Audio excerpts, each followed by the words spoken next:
पहली इनॉग्रेशन नहीं है, आखिरी इनॉग्रेशन नहीं होगी। इससे पहले भी बहुत चीजें इनॉग्रेट हुई हैं, इसके बाद भी बहुत चीजें inaugurate.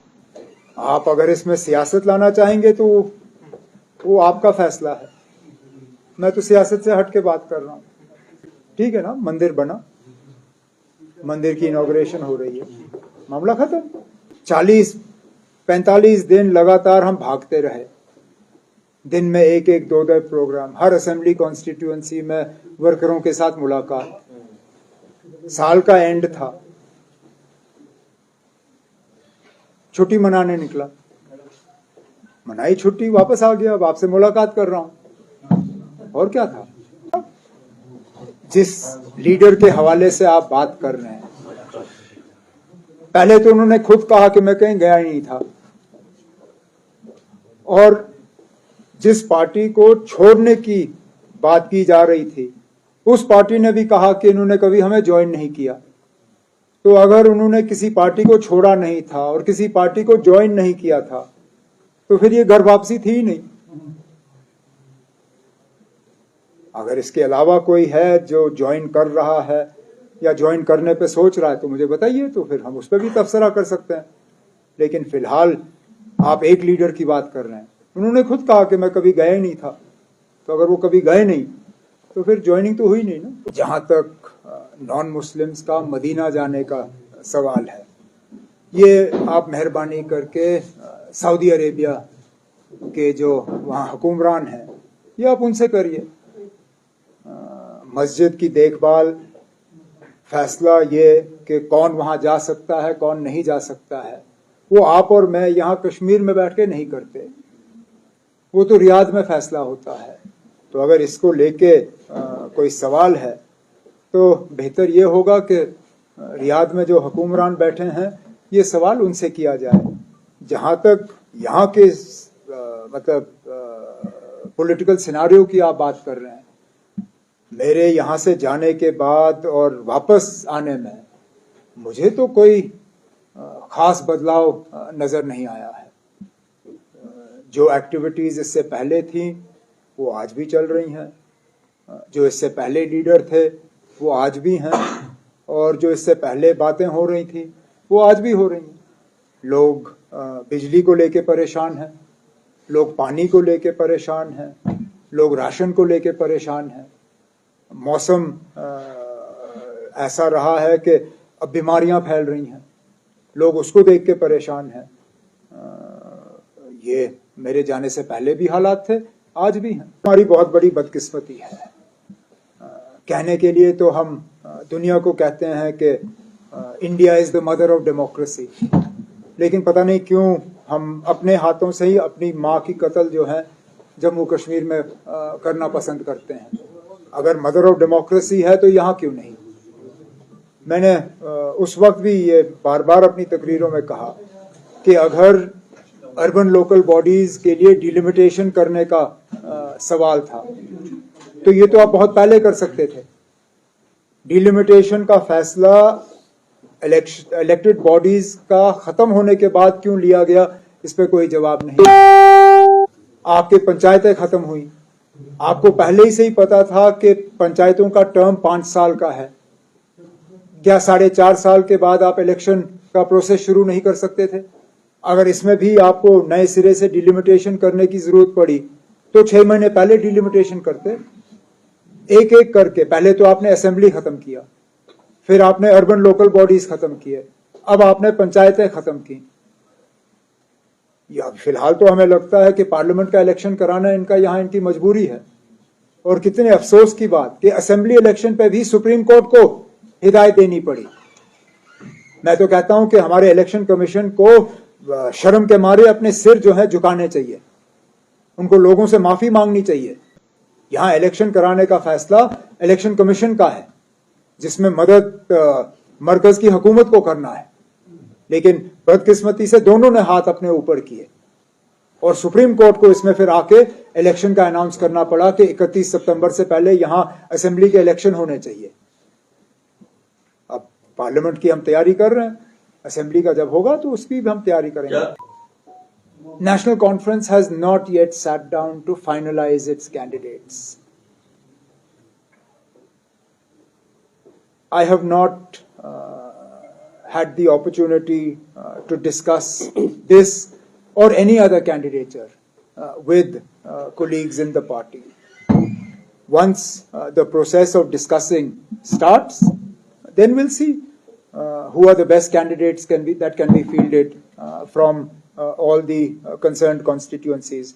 For me, first and foremost would be that Farooq Saab fights. We would not have a situation where both Farooq Saab and I would go to Parliament at the same time. Should a situation arise where Farooq Saab steps back from this forthcoming Parliament election, then we'll see what the party chooses to do. But it's not a conversation that we've had in the party yet. अब फिलहाल तो कोई बात हुई नहीं है, बात होगी तो हम जरूर बात करेंगे. हम इंडिया अलायंस के मतलब हिस्सेदार हैं, लेकिन कुल मिला के अगर लद्दाख को जोड़ के भी हमारी 6 सीटें हैं. मुझे नहीं लगता हमें 10-15 मिनट से ज्यादा लगेगा अपना फैसला करने पे. 6 सीटों में ना 10 मिनट, मैं कहता हूं 10 मिनट भी बहुत है. हम तो 5 मिनट में ये कंप्लीट कर सकते हैं. मैं तो चाहूंगा कि जहां से सीट मिलने की उम्मीद हम रख रहे हैं, यूपी, वेस्ट बंगाल, महाराष्ट्र, बिहार, पंजाब, दिल्ली, तमिलनाडु, केरला, यहां पे थोड़ा सा वो सीट शेयरिंग की जो हरकतें हैं उनमें तेजी लाएं.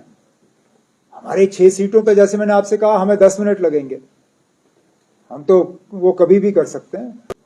मुझे दावत आएगी नहीं ना, नहीं आएगी तो आप क्यों मुझसे पूछ रहे मैं जाऊंगा या नहीं जाऊंगा? बिन बुलाए मेहमान कौन जाता है?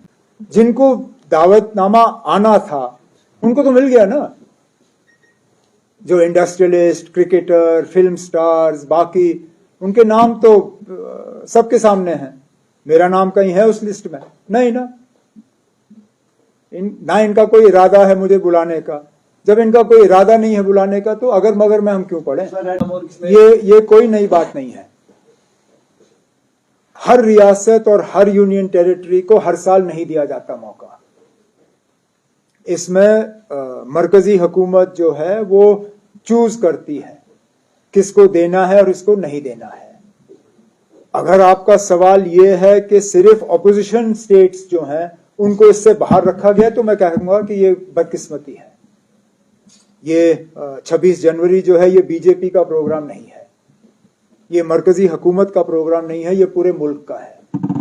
हाँ बेशक आप हर रियासत को हर साल मौका नहीं दे सकते हो, लेकिन सिर्फ ऑपोजिशन पार्टीज की हुकूमतों जो हैं उनको यहां से बाहर रखना, इस पे दोबारा सोचने की जरूरत है.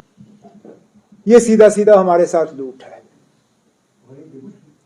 और क्या करूंगा मैं?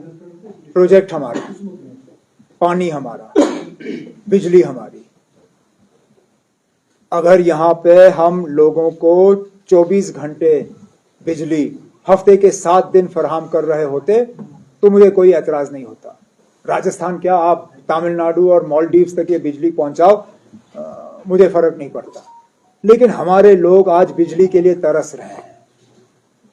सख्ती में आप कोई हमारे साथ मतलब कोई रहम नहीं करते हो. जब आपको मीटर लगाने होते हैं तो आप हमारे घरों पे वो स्मार्ट मीटर जिसको आप कहते हो, जहां पहले पैसा भरना होता है फिर बिजली आए ना आए वो दूसरी बात है, वो मीटर लगाने में आप पीछे नहीं रहते हो, लेकिन बिजली आप फराहम नहीं करते. करिए, कोई बात नहीं. असेंबली इलेक्शन हो जाए, मैं देखता हूं आप किस तरह हम इसको आगे चलाएंगे. सुप्रीम कोर्ट तक क्यों ना हमें जाना पड़े, ये बिजली राजस्थान नहीं पहुंचेगी. वही तो मैं कह रहा हूं ना. सख्ती में इन्होंने कोई कसर बाकी रखी? बिल टाइम पे, स्मार्ट मीटर, तमाम तरीकों से मतलब वो तंग करते हैं. लेकिन जब हम अपने पावर हाउस की बिजली हासिल करने की उम्मीद रखते हैं तो हमें पता चलता है कि वो भी 40 साल. ये मैं पहली बार सुन रहा हूं कि 40 साल. अभी तक तो 15-20 साल का होता था. ये 40 साल कहां से? ये हम नहीं होने देंगे ना. ये नहीं होगा. मैं आपसे अभी भी कह रहा हूं, इलेक्शन हो जाए, हुकूमत बनेगी, राजस्थान को ये बिजली नहीं पहुंचेगी. If one review petition is filed, then the case is being reviewed. Then we will take a view whether we associate ourselves with it or not. As long as the judgment is being reviewed, or a petition is being filed for its review, then the process has started. Once the process starts, then it's fine. Please remember, even with the original challenge to 370, what they did on 5th August 2019, we were at the forefront of it. Others joined later. In fact, those parties that weren't even part of the original petition, even they came forward and argued their case. People like Muzaffar Beg Saab, who took a completely different view in the Prime Minister's all-party meeting, and then took a completely different view in the Supreme Court. So, I don't see why we have to decide now. We will take a decision going ahead, but as I said, so long as there is a party that is challenging the judgment of the Supreme Court, the process starts, then those of us who want to identify ourselves with it later. जहाँ तक मालदीव्स किस मुल्क के साथ किस तरह के ताल्लुकात रखना पसंद करती है, वो मालदीव्स का अपना फैसला है. लेकिन जहाँ तक मालदीव्स के कुछ मिनिस्टरों ने हमारे मुल्क के वजीर आजम साहब के बारे में जो अल्फाज इस्तेमाल किए, वो सरासर गलत थे. जो यहाँ से इस मुल्क से जो टूरिस्ट जाते हैं, जो उनके बारे में कहा, वो गलत है. चीन के साथ आपके ताल्लुकात जैसे भी हों वो ठीक है, उनको इंसल्ट करना इसकी कोई जरूरत नहीं थी. अच्छी बात है कि मालदीव्स की हुकूमत ने उन मिनिस्टरों को सस्पेंड किया और हिंदुस्तान के वजीर आजम से और हिंदुस्तान से माफी मांगी. हम तो यही उम्मीद करेंगे कि पड़ोसियों के साथ, क्योंकि ये वाजपेयी साहब ने कहा था कि हम दोस्त बदल सकते हैं, पड़ोसी बदल नहीं सकते. हमने बार बार जोर दिया है कि पड़ोसियों के साथ ताल्लुकात जो हैं अच्छे रहने चाहिए, चाहे वो मालदीव्स हो, नेपाल हो, भूटान हो, बांग्लादेश हो, श्रीलंका हो, पाकिस्तान हो, अफगानिस्तान हो. ये हमारे हमसाई मुल्क हैं और हम चाहते हैं कि ताल्लुकात अच्छे रहें.